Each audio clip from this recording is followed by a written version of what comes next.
Shalom, shalom frères et sœurs en Christ et bienvenue dans la TIVO de ce lundi 18 décembre 2023. La TIVO est écrite par le pasteur Chris Oyakilome et la lecture nous est offerte par la vérité de l'Évangile. Le thème d'aujourd'hui est les deux fils, une leçon d'obéissance. Notre verset d'ouverture est tiré de Philippiens 2 au verset 8 qui déclare « Et ayant été trouvé en apparence comme un homme, il s'est humilié lui-même en devenant obéissant jusqu'à la mort, même la mort sur une croix. » Alléluia. Le pasteur nous dit que dans Luc 3 au verset 38, quand tu étudies la généalogie d'Adam, il a été appelé le Fils de Dieu. Donc si le premier Adam était le Fils de Dieu et que le second Adam, Jésus-Christ, est le Fils de Dieu, quelle est la différence entre les deux Fils de Dieu? La réponse se trouve dans la parabole que Jésus a donnée dans Matthieu 21, des versets 28 à 31, à propos des deux fils. Le père a dit au fils d'aller travailler dans sa vigne. Le premier fils a assuré à son père qu'il irait, mais ne l'a pas fait. Il a désobéi. Le deuxième fils a dit à son père qu'il n'irait pas, mais il y est allé. Jésus demanda alors, lequel des deux fils a obéi à son père? De toute évidence, l'obéissant est celui qui a réellement fait la volonté de son père, bien qu'il ait d'abord refusé de le faire. Or, dans le jardin de Gethsémani, dans les derniers instants, avant que Jésus ne soit arrêté pour être crucifié, il a prié avec ferveur. « Père, si c'est ta volonté, éloigne de moi cette coupe, mais que ce ne soit pas ma volonté, mais la tienne qui soit faite. » Dans Luc 22 au verset 42. Jésus ne voulait pas le faire, mais il l'a fait quand même. Ainsi notre verset d'ouverture dit de Jésus, « Et ayant été trouvé en apparence comme un homme, il s'est humilié lui-même en devenant obéissant jusqu'à la mort, même la mort sur une croix. » L'élévation de Jésus est venue parce qu'il a été obéissant jusqu'à la mort. Mais l'échec du premier Adam a été sa désobéissance.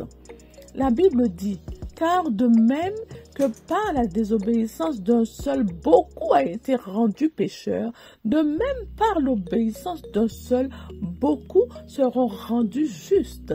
Dans Romains 5 au verset 19.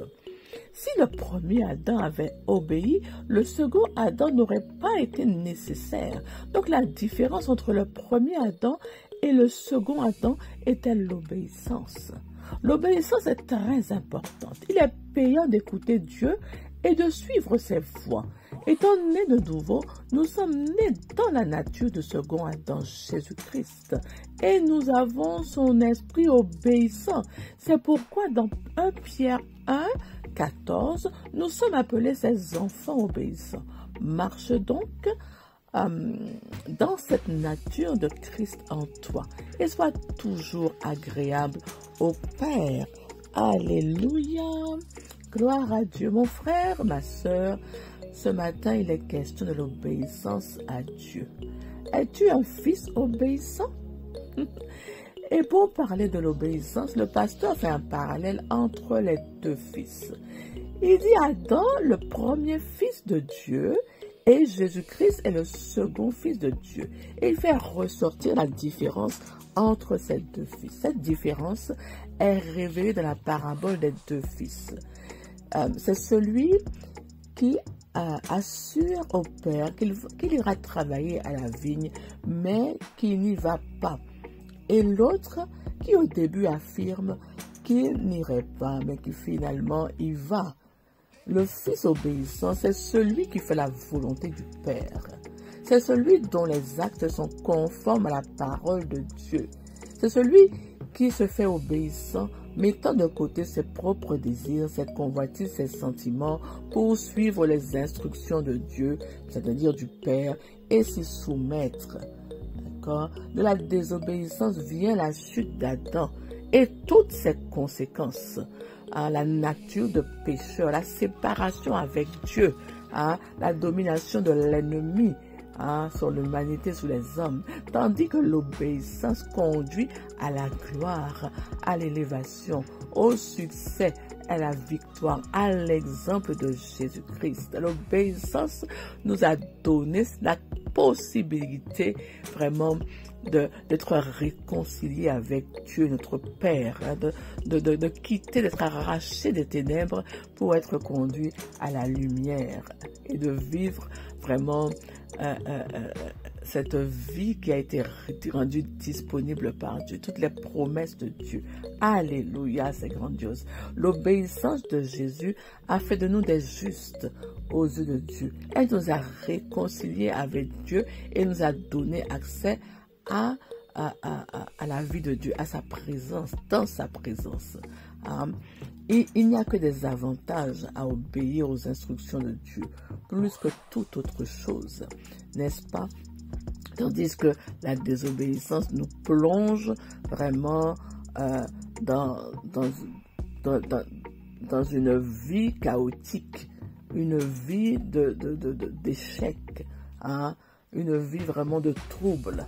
Donc voilà, il y a là un choix à faire. Il est essentiel, payant et bénéfique pour toi comme pour moi, pour tous les enfants de Dieu, de recevoir, de comprendre et de marcher selon les directives de Dieu, de se soumettre au Saint-Esprit pour vivre une vie agréable au Père, une vie sans confusion, une vie de gloire en gloire. Mais c'est bien de le dire, mais pour obéir, il faut déjà savoir quelle est la volonté de Dieu. Il faut déjà connaître, entendre ce que Dieu nous dit. Donc, comment y arriver, mon frère, ma soeur?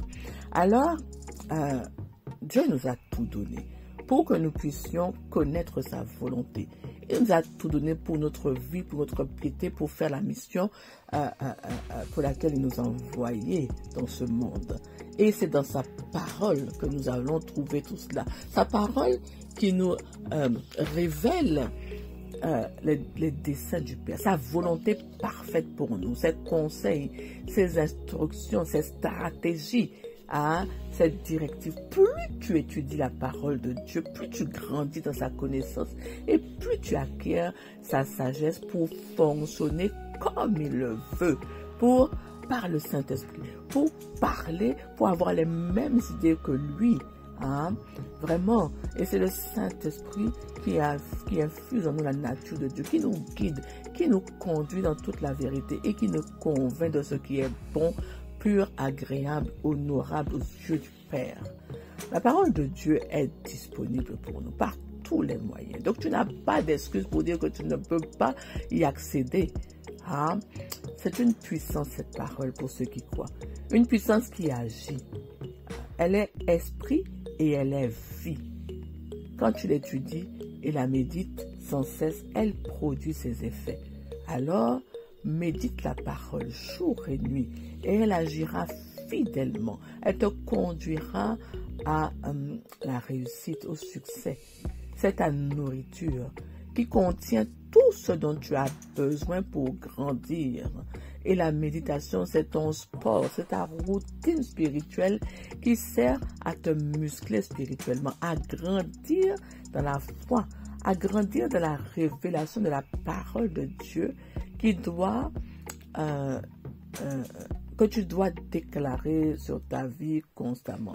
Cette parole que tu enracines en toi, elle va te conduire naturellement, sans forcer, c'est-à-dire sans effort, sans lutte, mais par le Saint-Esprit à l'obéissance, à pratiquer la parole. D'accord? L'obéissance est ta nature propre en Jésus-Christ. Car la parole même de Dieu dit tel il est, tel tu es aussi dans ce monde. Plus tu contemples la parole, plus tu es renouvelé, plus tu es transformé en la même image que la parole, de gloire en gloire par l'Esprit, et que tu manifestes ta nature divine, que tu deviens le Fils obéissant, guidé, inspiré par le Saint-Esprit pour accomplir la volonté de Dieu. C'est naturel pour toi, sans effort, puisque cela découle de ta nature et de ta marche par la foi. Tu sais, tu comprends tu entends, tu appliques les directives de Dieu pour fonctionner exactement à sa façon, de la même manière que lui, pour le manifester dans tout ce que tu fais. L'obéissance à sa parole est la clé. Et pour obéir à sa parole, il faut que tu étudies sa parole, que tu médites sa parole et que tu déclares sa parole sur ta vie. Toi aussi, tu pourras dire, je sais, ça va prendre tout son sens pour toi. C'est-à-dire que tu sais que c'est la volonté de Dieu, que c'est la voix de Dieu que tu entends, que c'est le chemin de Dieu que tu empruntes, celui qui te distingue, qui t'élève, qui te fait mûrir et qui te conduit à une vie d'excellence et de victoire permanente. L'obéissance vaut mieux que les sacrifices. Alléluia. Ça veut dire que c'est facile pour toi. Une fois que tu es rempli de la parole de Dieu, que tu étudies par l'étude et la méditation et la déclaration de la parole de Dieu, ce que tu manifestes pleinement ta nature en Christ, la gloire de Dieu, la vie de Dieu en toi, pleine de faveur et de bénédictions sans fin. L'obéissance, elle est importante. Elle plaît à Dieu. Elle réjouit son cœur de père. Quel est le père qui n'est pas joyeux de voir son fils lui obéir dans tout ce qu'il lui dit de faire? Alléluia. Par l'obéissance, tu es élevé à la dimension de l'amour du Père, la plénitude de Dieu en toi, où le Saint-Esprit fait toutes les œuvres en toi, la vie de repos. Alors, il y a une décision à prendre aujourd'hui. Décide d'emmagasiner la parole en toi, de demeurer dans la communion profonde, intime, tous les jours avec le Saint-Esprit, de méditer la parole jour et nuit, afin vraiment que cette parole-là agisse en toi, que tu deviennes la parole, que l'obéir à Dieu soit naturel complètement. Que tu ne sois plus ballotté à gauche et à droite, mais que tu suives exactement ce que ton Père Céleste dit de faire. Alléluia, c'est une vie de gloire qui t'attend, mon frère, ma soeur. Amen. Maintenant, mon frère, ma soeur, je vais t'inviter à prier avec moi. Donc, tu répètes. Cher Père, merci pour le privilège de recevoir tes instructions spirituelles qui transmettent ta sagesse. Continuellement, ton esprit me guide pour appliquer mon cœur aux instructions spirituelles, en faisant les choses à ta façon,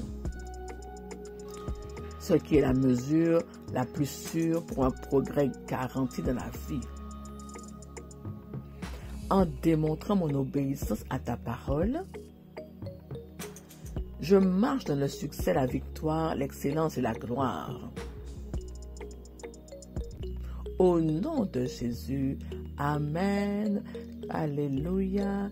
Alors je t'invite, mon frère, ma soeur, à déclarer que tu es un fils obéissant de Dieu, comme nous le dit le message d'aujourd'hui. Gloire à Dieu. Merci. Sois béni. En tout cas, moi, j'ai été béni, mon frère, ma soeur, par cette Tivo ce matin. Je te dis à bientôt pour une prochaine Tivo. Sois béni.